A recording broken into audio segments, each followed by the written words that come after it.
Hello students, today we will learn about bisection method. This numerical technique is used to solve algebraic equation. Before start of the bisection method, we talk about intermediate value theorem. So what is the intermediate value theorem? Let's see. Theorem is if fx is continuous on some interval ab and f of a into f of b less than 0, then the equation fx is equal to 0 has at least one real root or an odd number of real roots in the interval ab. Okay, if fx is continuous on some interval close ab and f of a into f of b less than 0, then the equation fx is equal to 0 has at least one real root or an odd number of real roots in the interval ab. So let us see here graphically. Suppose this is the function, this is the value b and this is a. So clearly f of a into f of b less than 0, and this is suppose alpha, then alpha is the root of function. That means f of alpha is equal to 0. Another example, suppose we have function like this and this is the value a and this is b. Here also clearly f of a into f of b less than 0, and what is root? This is alpha 1, alpha 2, alpha 3. These are the roots of this function. That means 3 real roots.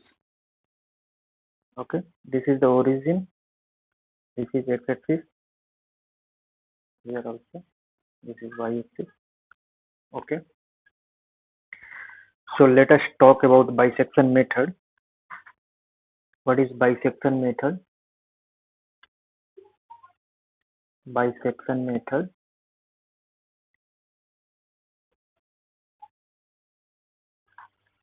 let f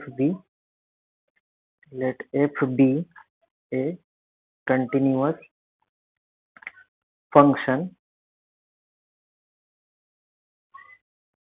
on the interval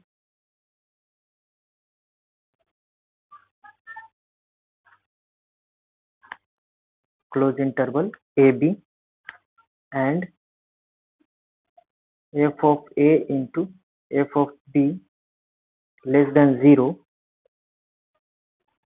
then by intermediate value theorem f has at least one root in the interval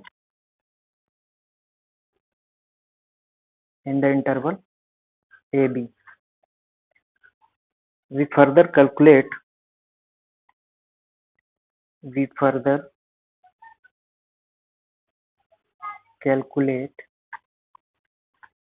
c is equal to a plus b by 2 and test f of c equal to 0. If f of c equal to 0, then c is the root and our task is complete. Okay.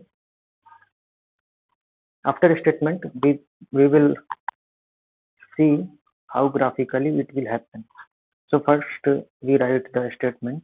What is the procedure for bisection method? If not, then either f of a, f of c less than 0 or f of b into f of c less than 0. So if first case f of a into f of c less than 0, then we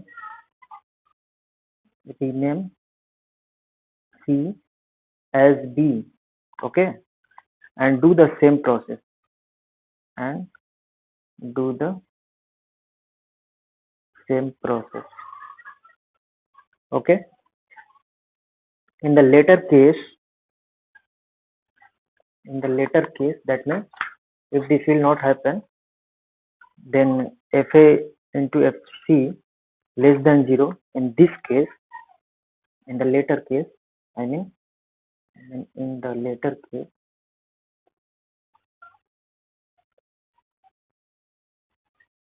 we rename c as a, okay, and continue the same process. The root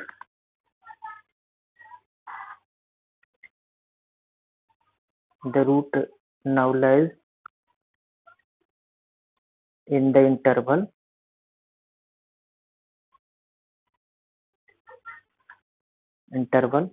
whose length is half of the length of the original interval. Okay, the above process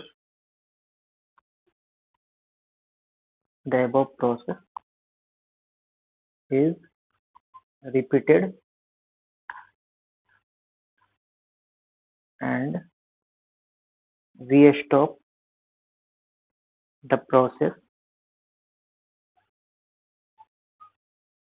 when f of c is very near to 0 or length of the interval a and b is very small. Okay, so this is the statement of bisection method, and now we understand it by graphically. So suppose we have the function like this, I mean this is the function and this is the interval AB. Okay, so first of all we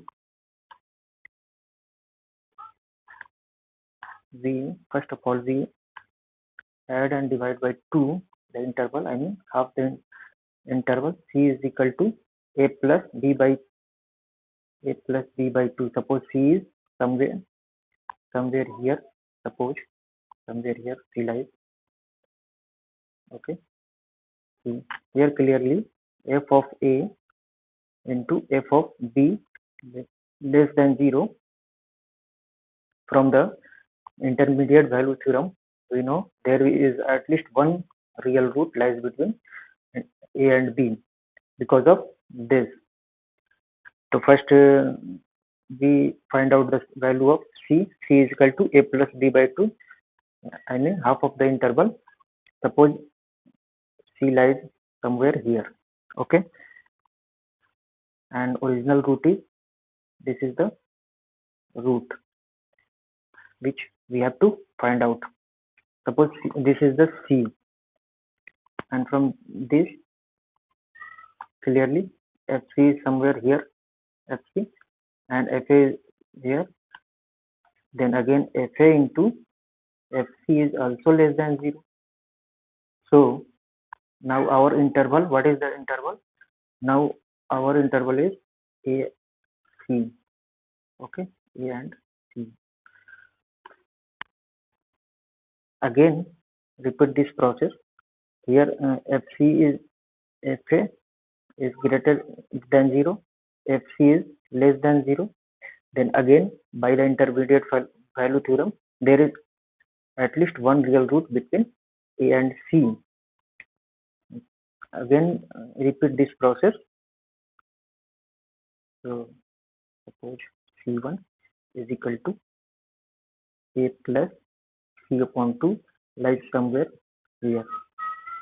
Suppose this is the point C1. Okay, then C1 is A plus C by 2. So where is C1? C1 is here, and this is C1, f of C1. So clearly f of A into f of C1 is greater than 0. So we leave the point A, and again we choose the point C1 and C1 and the interval C1 and C, because f of C1 is greater than 0, f of C is less than 0, then product f of C1 into f of C is also less than 0. Then there is also, then again from the intermediate value theorem, there is one root lies between C1 and C.